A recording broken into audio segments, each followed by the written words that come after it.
Kintsugi Heroes brings you the following River Murray flood recovery story, jointly funded by the Commonwealth and South Australian governments under the Disaster Recovery Funding Arrangements. To find out more about this podcast, head to kintsugiheroes.com.au. The 2022 River Murray floods in South Australia were caused by record water inflows from the Murray-Darling Basin due to heavy upstream rainfall. The slowly rising floodwaters inundated homes, businesses and farmland, causing widespread displacement, infrastructure damage and agricultural losses. The disaster significantly impacted local economies, communities and led to the region's long-term recovery. In this special limited series of Kintsugi Heroes, John Millam sits down with members of the Riverlands community and gives them space to share their experiences of their personal adversity and community resilience. It's only through connection and empathy that there can be a path to recovery. In this episode of River Murray Recovery Stories, John Millam talks to Anthony Winter and Brenton Jinks. Anthony and Brenton are two local tradies, highly experienced in working for the South Australian Department of Corrections, who led prisoner work crews during the 2022 River Murray floods. As community service coordinators, Anthony and Brenton trained and supervised prisoners as they took on vital jobs like building levees, setting up flood defences, and helping local groups recover. Their story is about practical leadership, teamwork, and the difference that can be made in tough times, both for the community and for the men gaining new skills and confidence. Ladies and gentlemen, welcome back to another recording, another chat around the River Murray flood project. Conversations that capture stories from the 2022 flood event that was so significant in the region. And today, an interesting and kind of tangential chat with guys from DCS in South Australian government, right? So we've got Anthony and Brenton. That's Anthony Winter and Brenton Jinks. And guys, welcome to Kintsugi Heroes, the River Murray flood project. Thanks for having us. Thank you. And it's fabulous to really appreciate the hoops you had to jump through to get onto this program, right? And I imagine hoops are your middle name, right? With working with projects in the correctional sphere and so on. Yeah, because a lot of things aren't just straight up. We've got to work through a lot of different things before we do a lot of the jobs we come up with. So we get approached by anybody, and the flood recovery was the same sort of thing. And yeah. So how did they, the government, was involved up to its eye teeth, of course, in responding to what is, was a pretty big civil project in the end, with levees and, mitigation and so on. How did you guys get tagged? Did someone come to you, or did you have the bright idea, the sort of energy to go, oh, we can help out? We were approached originally through to DCS. There was a lot of government departments involved at the time, and there was a lot of subcontractors. So McMahon Services were one of them, although one subcontractors, but there was lots of different groups involved. So our first meeting with some of them was down at Mannum, so that was for the recovery, but a lot of it was just local. Can you give us a hand with this? And SES, a lot of it was SES with beforehand with all the defence cells and stuff. And at Cadell here, we've got our own CFS gang here. And so they were involved, which is also other officers take out the prisoners out. So we were involved with them, and we kept going out, and we took our gangs as well. So it made quite a big gang of guys going out, and that was setting up defence cells, which were a new thing that no one seemed to know too much about. And that took a bit of organising, and that's what I was saying about both as being tradies, you're sort of problem solving all the time. So yeah, it was left up to us to work it out sometimes. Yeah. They were blown away with what we did. But when we first started at Palmer, we had to put these defence cells up, and SES, they were running the show as such. and we were there for probably a week or so, and they was blown away with what the boys, the CFS boys and our boys were getting done. They said without us, it wouldn't happen. Absolutely. That, and nothing but stories with praise and gratitude that came back from it. But you mentioned the project and so on. Perhaps we should sort of give it some context. First of all, you guys are as tradies, right? So how did you end up in the world of DCS, where you're like, normally tradies are sort of fitting plugs and sort of clearing out termite damage or whatever, right? Yeah, because we're both locals. Like, we live half an hour away from Cadell. Like, where I used to work as a builder, we used to do a lot of the maintenance work here. Yeah. So we got to know the maintenance bloke that worked here, and they applied for these community work positions.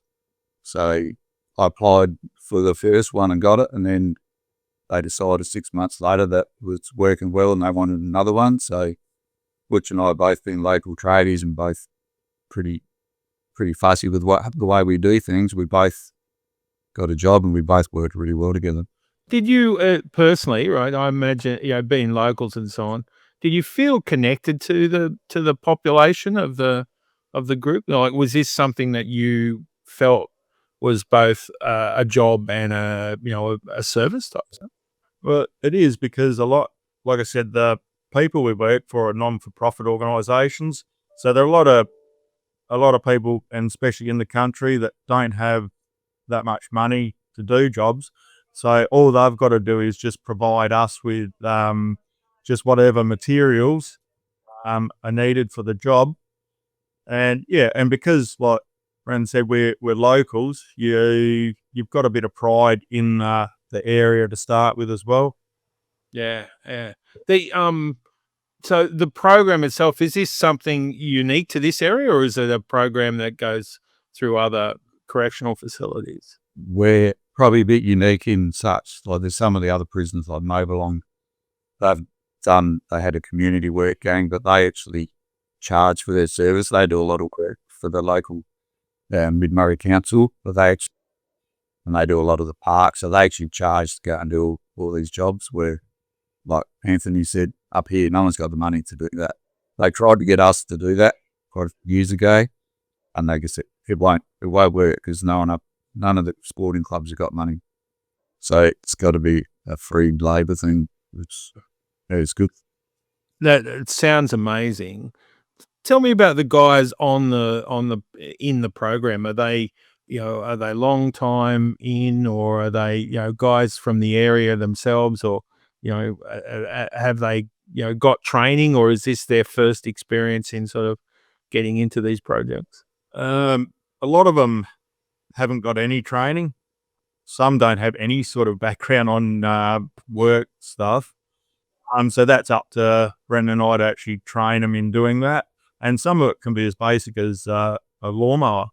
Some have never used a lawnmower in their life, whippersnippers and that sort of thing, because we do a lot of cleanups and that.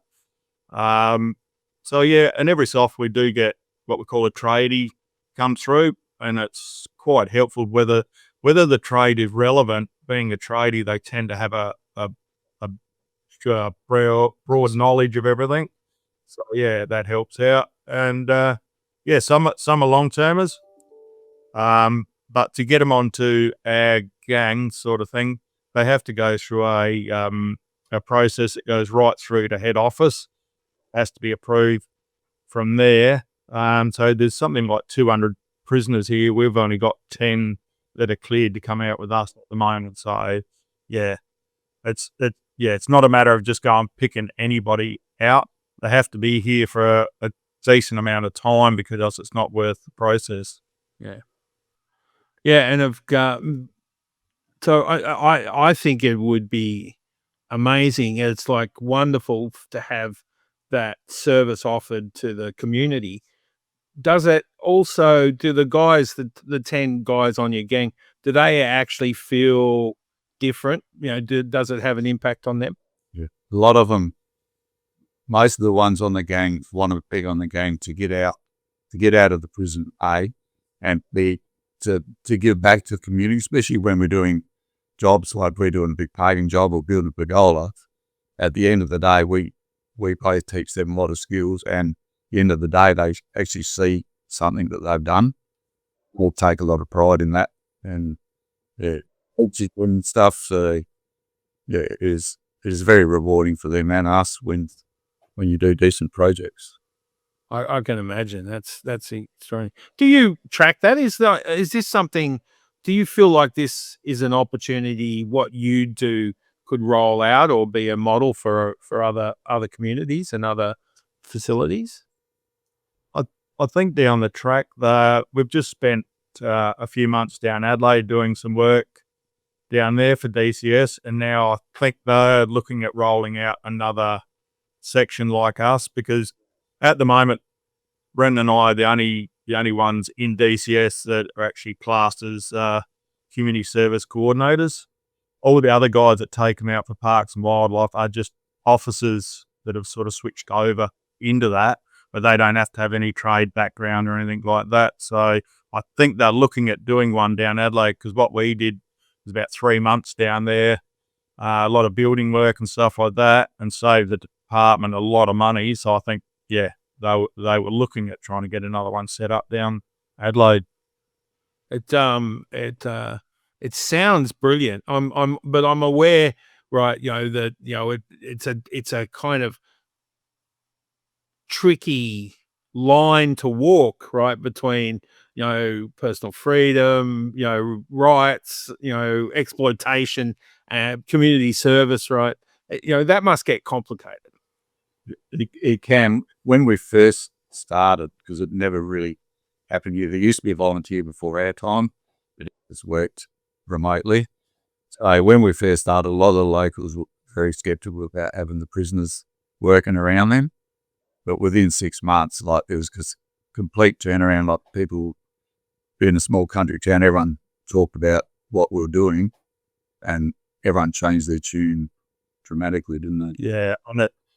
And I suppose being locals made it a lot easier for people to trust, because we'd all, in our jobs, we'd probably already worked for a lot of these people anyway. So a lot of times, if people can't be at the premises where we need to go, they'll just give us a key or tell us to pick a key up and that sort of thing, which I'm sure if we weren't locals and they didn't know us, it wouldn't be quite that easy. But that's why it sort of, made it a lot better for us. That's a vote of confidence from the community, isn't it? And just in being invited in. So, because we both, like I said, tradies, been in the trades for probably 30 odd years, are both local. So there's not many people we don't know or haven't worked for, sort of thing. Yeah. And of course, being a part of community, you probably play on the footy team and stuff like that. Yeah, all that sort of stuff. I love the idea. One of the things I picked up touring down there, it seems like a tough place to be. Right? It gets really hot, gets dry, and then the river, it's beautiful on the river, but the river can play its games as well. Is it tough physically when you're working outside? And Well, it is. Like some of the jobs, like when we were remote, like putting up those defence cells, that was hard work. It was hot, but it was just, you just got into it, had to do it. The SES were always there, so they were always supplying our food, water and all that sort of thing. And yeah, it was just, but the boys were actually worked really well, and all they wanted to do is just get into it and get the job done. And it's pretty successful in what we did at Barmera, which is like Napper's Bridge, which cuts off. And then we did the Loxton Caravan Park too with the defence cell. So that, and it was actually interesting for us to do it because none of us had ever seen the defence cells. And then trying to stack them too high was quite a challenge. I'm fascinated now, right, hearing all about the cells, right? So, and because I've just seen, they've been setting them up. They set them up in, there's some flooding up north in South Australia now, and they were using, the towns have been, protected by the cells again. So, you guys would be experts now, right? A rich skill, right? Because I don't think the natural disasters are going to stop in a hurry. So No.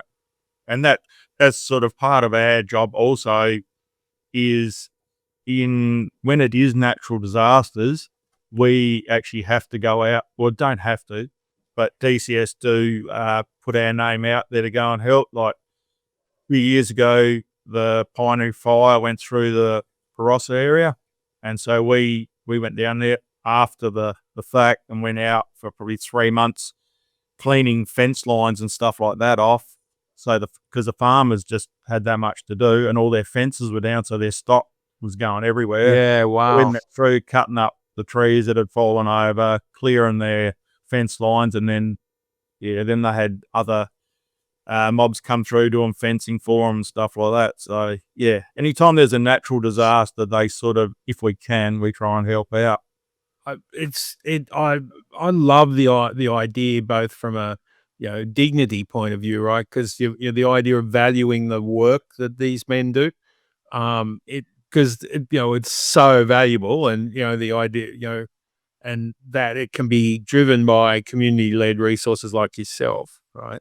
It makes a lot of sense, but logistically, everyone's going to come up with some idea why it wouldn't work, I guess. Yeah, and like prisons don't have a good reputation generally, but us getting out doing these sort of jobs puts it back into the community, and the community see what we do, and it's quite rewarding for us and the guys on our gang as well, because it looks good for them for their home D applications and stuff like that, because they're back out in the community. We're supervising them all the time, but some stuff they actually have to think about it and do it themselves as well. So sort of teaches them a bit more. Probably their work ethics is a big thing, because that defence cell stuff, we were doing that day after day after day. So that sort of taught them that you've just got to keep going until the job's finished. Yeah. So much. I could probably learn from those guys now. They're like, because I love that idea of, confidence and worth is in each achievement that we have, right? So these guys are perhaps getting that kind of reinforcement, that positive reinforcement for the first time, in some of in their situations. Yeah. And we get a lot of them at the end, for when they leave, get out of Cadell, they actually thank us for what the skills we've taught them, whether it's painting, building wall frames or tiling or whatever we're doing. Like, a lot of them will go home and use that on their own house. And so they never would be able to do that before. So, because Cadell is a low security prison, so we're a bit lucky in that way. So a lot of Cadell is about training and courses and all that sort of thing. So with what we do, it sort of helps in that side of it. So they can get chainsaw tickets, car license, truck licenses, like Cert 3s and different things here. So it's more of a training prison than just a high security prison. Yeah, I love that. And those skills, what especially intrigues me this kind of experience over their time there, it seems to me to be commercial. Is that something that, like, they could go into a council gang or a landscaper or something? Is that the case? Yeah, definitely, because a lot of the skills that we teach them are just general basic lawnmowers, whippersnippers and that sort of thing. But like Brenton said, they also get skid steer, forklift, which especially in the country and stuff like that, big factories, they're always needing that sort of thing. If I've got their ticket, that gives them a good start on it anyway. I love that. Yeah. How did you guys, you grew up on the Riverlands, the Murraylands? Yep. Yeah, I'm born and bred in the Cadell area, and stayed here and love it because of the river. A question I ask all the people I'm talking to: what's your particular thing with the river? What do you love to do? Fishing. Fishing, but we're both into skiing as well, like water skiing, and just generally river life, camping on the river and stuff as well. So yeah. I love the look in everyone's face when we talk about the river, right? You guys you've got muddy water in your veins, right? I Yeah. love it. There's and maybe that's why, because it's as it can be a tough place to be, but you guys don't leave, right? You just Nah. hang in there and make a life of it, right? And that was a good thing about the floods. It's improved the health of the river. The fish are so healthy now. There's a one good thing that came out of the floods. It's an amazing landscape. I had no idea, right? I'd been down the other end of the Murray. This end is just spectacular. Is that something you guys see, right? Like that connection with the countryside and the landscape and the Yeah, because being brought up here, we fished around here all our lives, and then later in life we start going upriver a bit more in Victoria, New South Wales, and the funny part is you don't have the cliffs. yeah. It's magnificent cliffs and stuff like that, and it's just it's a different river system down here to what's up there. Absolutely. That was the thing that hit me. This is different. It's spectacular. It's, unique, right? So amazing place. So we get to the floods. You've got the gang, and of course you're included in the emergency response plan. They give you these funny blocks to fill up and put together like giant Meccano, right? Hard work. It was hard work, and because we had no one to actually show us how these things went together, the instructions weren't that great. But it took us 3 days and that's the problem solving that you get, and being a tradie, you're always problem solving. So that helped us out big time. So the weird thing, it must have been weird to know that a flood's coming. Yeah, you just never know how big it is though. We don't get as many floods now because they can manage the water a lot better with the locks and that sort of thing.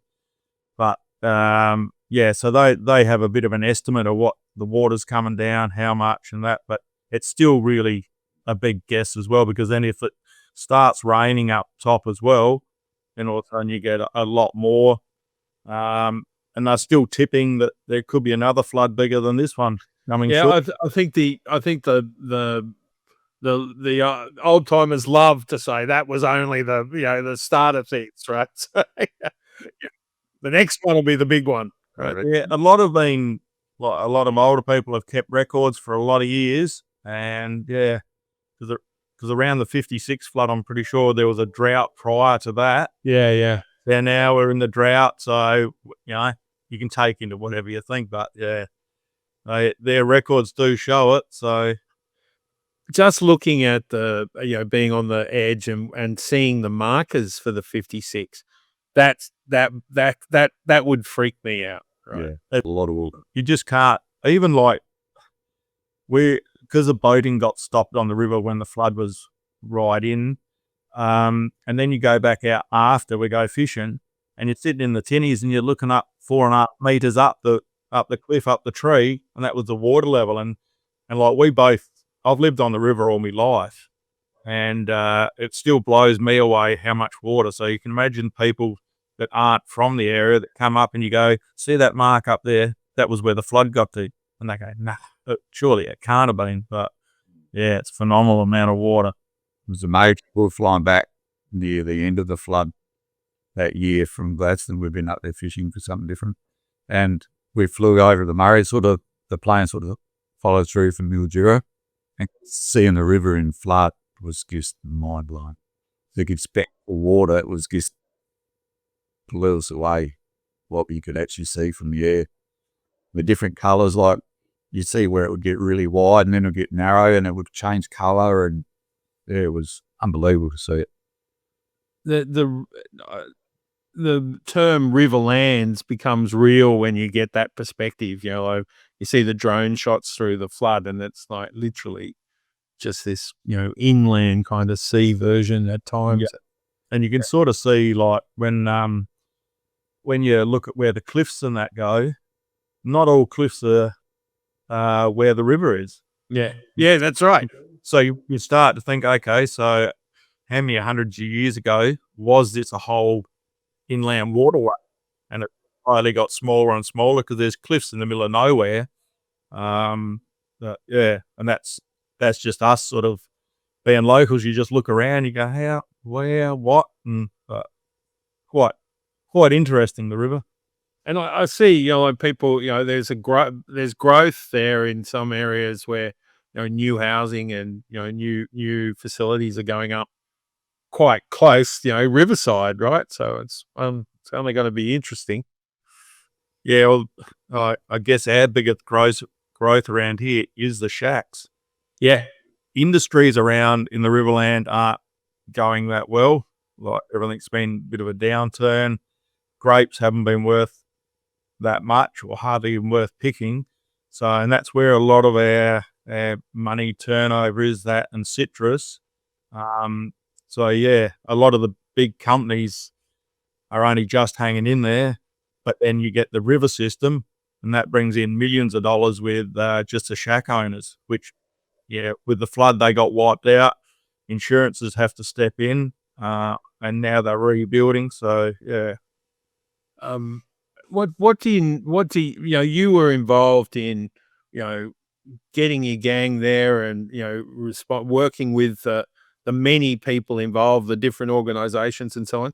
Did you learn a lot about that sort of crisis management stuff? And We learned that there was a lot of different departments involved, but we didn't really know who's running. So, which it would be hard because there was people from New South Wales that were meant to be running it down here, and it's a lot for someone to try and organise the whole thing. So you got to subcontract it out, I suppose. But yeah, that's what we probably struggled with the most, was knowing who was in charge of this. And we'd probably do it this way, but they want to do it that way. So it's just the way it is, isn't it?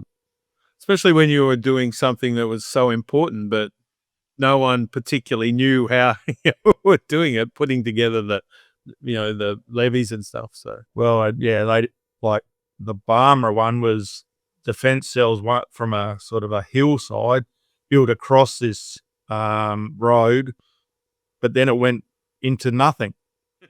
Then the other crew had to build a levee bank, which was made out of rocks and sand.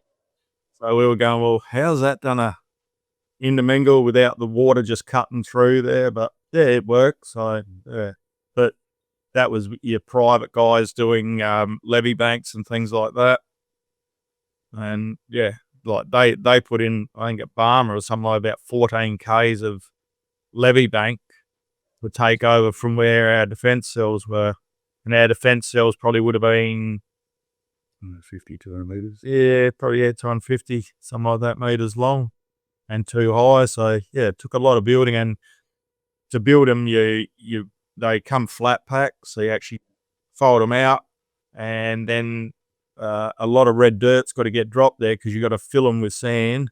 But as you fill them, you got to pack them into, like, compact them into the bag, because you can't have too many air gaps, because if there's an air gap, that's where your water will go. And then on the water side, once we'd had them built, we had to lay plastic under, or sort of start down the bottom and then wrap them up over top.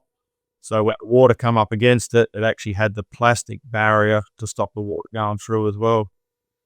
Well, it sounds painful, but There's a lot of shoveling involved. Like, a lot of it you couldn't load them because they were like 1,500 square, these things. So it's a lot of sand in each one, and a lot of them you couldn't put in with machines. A lot of it was shovels. Wow, I'm glad. Yeah, no wonder you guys look fit. What the community, like 2,000 residences, like the homes, at 2,000 homes were damaged or lost. People displaced, businesses. You guys were, the local area was out of action on the river for months. And as you pointed out, Butch, it's integral to everyone's livelihood. So it's been a tough time. How do you see the community responding to all of this? I think they've all worked together very well. A lot were very resilient. A lot of the trouble, I think, afterwards was the power. Like, you couldn't have power because any power that run underground, they couldn't reuse it. So a lot of the hold-ups were getting power back to their shack. Some of the shacks were still in not bad nick, but they had no power for like 18 odd months. Some of them didn't. A long time. Yeah, because you can't just go reinstate the power without having to know that everything is safe. So then you have, and that they just couldn't get enough electricians in to disconnect stuff. They went through and just pulled out the fuses, which stops it going in. But then to redo it, they need an electrician to come in, check everything out in the house to make sure it's up to speed. And if any water's gone through, everything needs to be pulled back out again, all new fuse boards. And it was just a massive effort by just the electricians to try and get power back on there. So yeah, some people still had their shacks, but there was no power. And yeah. What's the vibe of the place? Like then everyone seems to be quite resilient. I was down at Manham having a great sausage roll on the side, and it seemed to be quite a, and then a drink over the road. And they're like it's a lovely little country town on the river, which is beautiful, and you drive along and it's breathtaking in places, and people are going about their business and grabbing their lunch and stuff. Do you think everyone's doing all right? Right, like it's not easy. Probably a lot of them are still struggling to get back on their feet as such, but I think a lot of the locals are still a bit skeptical about when we have the next one. Whereas a lot of the shacks are owned by people from Adelaide or wherever. They're just naive to the fact. Like, I guess there were so many shacks, the people didn't even go there and get their furniture or anything out. They just left too late. They couldn't get there. So people like that are just naive to the fact of the river, whereas the locals have still got that in the back of their mind, I think. Yeah, the smaller places like Morgan, Cadell, probably their hardware stores, because a lot of people from Adelaide come up. So the hardware stores here have got to try and accommodate just about everything. So when the floods were on, their turnover dropped dramatically. Like, they didn't have anybody coming up because there was no reason to come up, because you couldn't put a boat in on the water. They couldn't get to their shacks. So they would, like a lot of those small businesses, and even like boat shops and stuff like that, all your ski shops, everything like that would have got impacted through it, because just nothing happened for 18 months. So that's a long time to not have any sort of turnover and income. It's amazing. Yeah. What do you see for the program going forward, right? While you're waiting for the next flood, what are you into? Well, hey, we'll get another flood. That's a definite. But just hopefully everybody can learn from this one, be a little bit smarter, a little bit more efficient about doing some of the flood stuff, and perhaps a little bit more do it before the flood gets here. Like, there's a lot of places that had levee banks built, then straight away pulled them all down. And you go, well, I'm not sure whether you'd be doing that. I think people that had them built to privately protect their place, they've left them there because it's cost them a lot of money to get it in. If the government stepped in and did it, well, that's probably not so bad. But even a Waikerie, like, we had one that went right across the whole riverfront. But of course, we had to pull that one out because you still need life to go on, and it's just the river. So after your experience with the defence cells, do you think technology is an option going forward? Yeah. You think someone will have to come up with some better ideas and easier ways to do it. But a lot of the problems was getting access to where you were trying to put them. Like, not every defence cell was out in the open where you can get an excavator or a backhoe or a skid steer in there. A lot of them, you had limited access, so a lot of that can be done by hand, so you can't really do so that side of it. One way we'd talked about was if you somehow sort of had a vac pump truck type thing, that the sand is actually in the truck. And rather than sucking it out, you actually blow it back in. So you've got a big hose that you just stand on top of the defense hill and fill it up that way. Because that was the slowest part, was getting sand into them. And because you had to have trucks come in, dump a heap of red sand somewhere. Then you'd have a backhoe, go and pick it up, tip it in, and then we'd be packing in. Whereas if you had something that was actually pumping it in there, it would probably go in a lot better. You wouldn't have to use any shovels then. So Yeah. but Well, I'm that's not sure how they would do that, but yeah. I can see the Butch sand vac solution. Right. Tell me about how, like, a big job, months, hard work. How'd your gang go? Like, because I assume most of them are fairly young, right? So No, we can have anybody from your 20s up to your 50s and 60s. So yeah, and a lot of time they just all get in and get stuck into it, because with our gang especially, you sort of, we try and say to them, like, one in, all in. No one sits back. Obviously, if you've got an older person, you might not make them do some of the jobs. Yeah, someone my age isn't going to run down to the water. No, and they tend to get in and just get it done and work really well together. But that's sort of how Sam and I try and set it up too. That's the idea of running the gang. Sounds amazing, mate. So how did a couple of tradies learn man management and social work and counselor, how to be a counselor? And That's probably the hardest side of it, because both being traders, you're usually working with people that have got some skills. So the hardest and frustrating thing, because we're both very fussy with the way we do things, we don't half do a job. If you do it, it's to a high standard. So if we're paying, like we painted the Wakery Footy Club years ago, so you're trying to teach blokes to paint that have never painted in their life.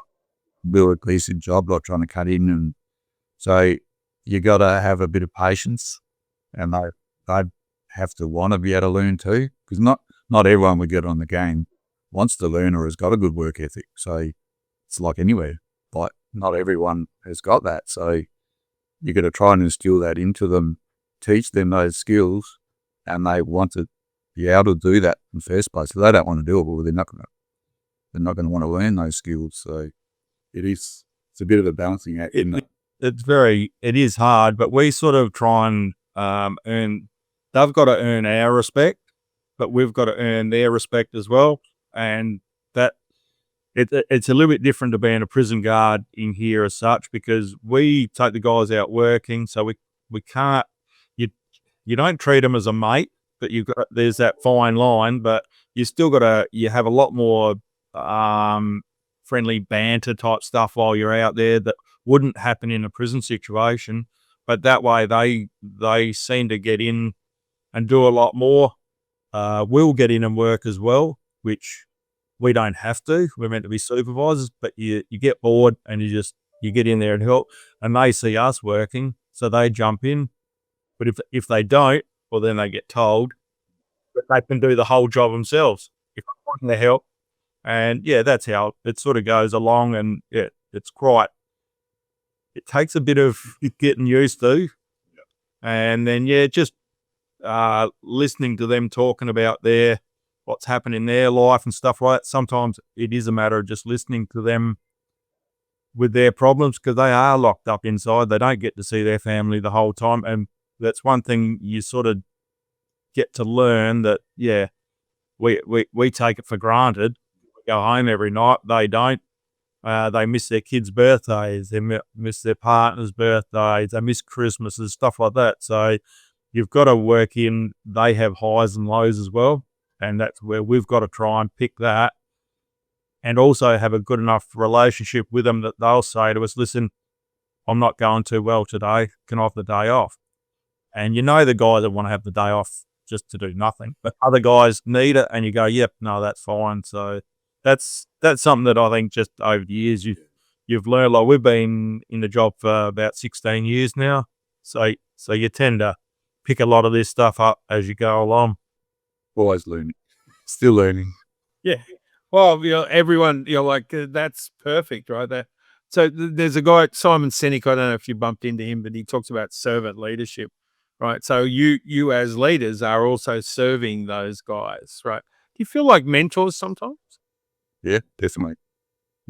Yeah, definitely. There was a couple guys. Well, one guy, it was only about a month ago, he actually rang us up and, contacted the prison and asked to have our numbers and that, which is fine. And all he wanted to do was ring up and say thank you because he's got himself a job now doing shop fit outs and all that sort of thing. So, yeah, you don't get it very often, but you do get a few guys that, get out of that criminal system type thing and get back into the workforce and make a go of it.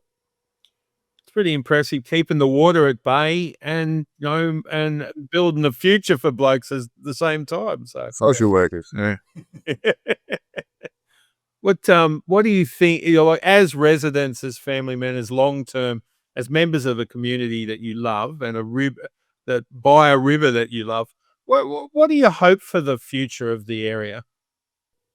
The biggest thing at the moment, like Butch said before, everything is very tight at the moment. Grapes are worth nothing.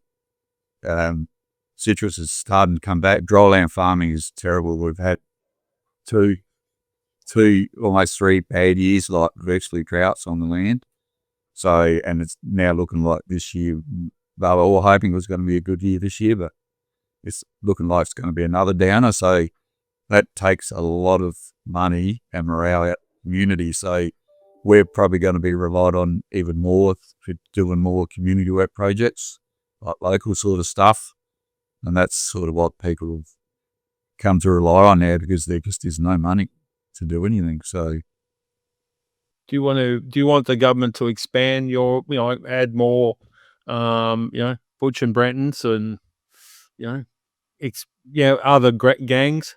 I think it's a good idea, and the other prisons because you've got Port Augusta prison too, so up that way they could set up another one, but it it's not an easy thing to set up, I don't think, and you've got to get the right guys involved with it, and obviously it's still an expense for DCS because they got to go out. We got 2 vehicles, 2 trailers, 2 lots of tools, stuff like that, and plus our wages and that, and they don't actually get anything back from the community other than the thanks, which is still good. And like Brenton was saying, we're actually a training prison, right? That's what there's a lot of courses that go on here, and that's why it happens because we're a low security prison.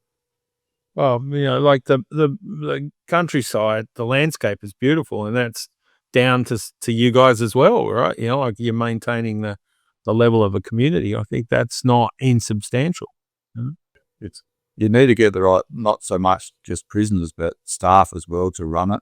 You need the right sort of person that can deal with the public and organise the jobs and have a bit of idea about quoting. Because a lot of people ask us, they want us to build a shelter or a goal or something. What do you think we're going to need? What do you think it might cost? So you got to have a lot of skills in different areas, not just taking the boys out there to do some work. It's a lot of background goes into it before you even get there to organise it and help them what they might need for the project. So, yeah. That's amazing. Of course, the big questions are things like what's the best at eating fish that you're going to pull out of it. Right? Well, the river, not much. Depends who you talk to. I don't mind the callot or yellow belly, whichever you want to call. You just need to know how to fill them, how to cook them. That's all. So it's always down to the spicing, I reckon. Yeah, it's just about getting rid of the fat out of them and stuff like that. But we do a lot of fishing over the York Peninsula as well. So when you got fresh whiting and squid in the freezer, what would you eat? River fish. And what would you like to do personally? What are you guys looking forward to over the next sort of 5 years or so? Retirement. Too young to retire, too important, right? So no, it's just long as the community can keep going. Like we've said that it's very tough times at the moment, let alone with the flood. Now it's in a drought, with China and the wine and all that. It's just, yeah. And the dry land farming, because it's a drought, we're not getting any money back from them, and that it just goes right down the whole line. So it'd be nice to see a few good seasons, everybody get back on top again. But that's part and parcel of country life too. So you're not going to have it good all the time. Yeah, I absolutely it's like we did a similar project with the Hunter Valley, had floods in 22 as well, and similar style resilience, tough folks, making a living, and they go, yeah, we can handle a bad year, but it'd be nice to have a good one occasionally, right? So yeah, because it puts a lot of pressure on people's when it's their livelihood they're dealing with, and you can only take so many knockbacks before the bank decides that's it. You're out of here, and you walk out. Some of them walk out with nothing. Right? They've got to leave their properties, their house, everything, and just go. And I'm not sure when you've got a huge debt like that, how in your lifetime, how you ever going to work that off? yeah. What do you think the place needs? What if we were to ask the community, Australia, the world, for what the Murray communities need? What do you reckon that might be? Not really sure, because probably our biggest asset is our tourism. So I think we need to probably promote tourism more, because if the blockies and that aren't getting money, or bad years, at least we can rely on tourism to come in and bring the money into the region. So yeah. So everyone needs to come and, like me, be surprised and delighted at that end of the river, right? Which is the eighth biggest river system in the world. So it's amazing, and the third longest navigable river. The amount of people we see, like where we don't always fish in the same spots, and might fish at Waikerie or Holder or Morgan or Cadell, and all the free camp spots, like the amount of people you see there, and you talk to them when you're putting your boat in, and they're just blown away with how beautiful it is. Like the river is, they're from all over Australia. So yeah. And I just want to acknowledge, right, the work you guys did to protect so much of this community was brilliant, and the cleanup was brilliant too. That is absolutely the worst thing about floods. That was the biggest problem with those defence cells is like we didn't have to clean them up, because obviously they just come in and get wrecked, because you can't get the dirt out of them because we've packed them that tight. And then over the months, if water's got in there, it ends up just like concrete in there. But we did, like down Manham, we went down there helping McMahon Services pull out. They pulled out everything with machinery, but there's a lot of sandbagging that went in between buildings. We had to go down there and help them out doing that, which was, a few weeks going down. Yeah. Down to Manham and back. And it looks amazing. So, and it's still and now it's a beautiful place to visit, and it's still going. So well done, men. that's good. We enjoyed it, and the boys enjoyed it. So yeah. Yeah, well, look, it's an extraordinary story. I'm so amazed and impressed. The program you guys have been involved with for so long, right? 16 years. It's not like it's the work you do with the men involved as well as the community. That's awesome stuff, and it's amazing that we have the resources like you guys to respond to terrible events like the floods and fires. But good on you. Thanks very much. On behalf of the community, Australian community, I thank you guys, and keep up the great work. No worries. Will do. No worries. And it's been terrific to talk to you. Thanks, men. Thank you All right, very much. Butch, Brenton, awesome stuff. Cheers. Thank you. Thank you for listening to this episode of Riverland Recovery Stories. If anything in this conversation has had a triggering effect, please seek support and reach out to someone who can help keep you safe. If you found this conversation interesting or helpful, please share it with your friends, family, and colleagues so we can help more people with their recovery from natural disasters. To find out more about Kintsugi Heroes and our other projects, head to kintsugiheroes.com.au. Thank you to our production team, Kintsugi Heroes volunteers, and most importantly, the Riverland community for sharing their lived experience.